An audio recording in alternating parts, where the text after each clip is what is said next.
आणि आता वांद्रेतील लिंक रोडवरची ही दृश्य आहेत. लिंक रोड पूर्णपणे पाण्याखाली गेलाय. मुसळधार पावसाने रस्ता पाण्याखाली गेल्याचं पाहायला मिळत आहे. पाण्यातून वाट काढताना नागरिकांना आणि वाहन चालकांना त्रास सहन करावा लागतो.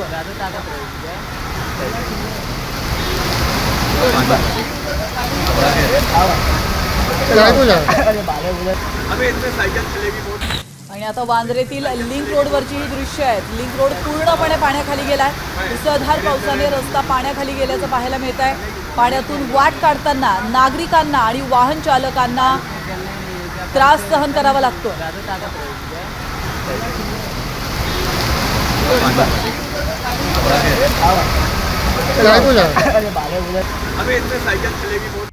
आता isakal.com आहे देशातील नंबर 1 ची मराठी न्यूज वेबसाईट. प्रत्येक अपडेटसाठी isakal.com ला नक्की भेट द्या.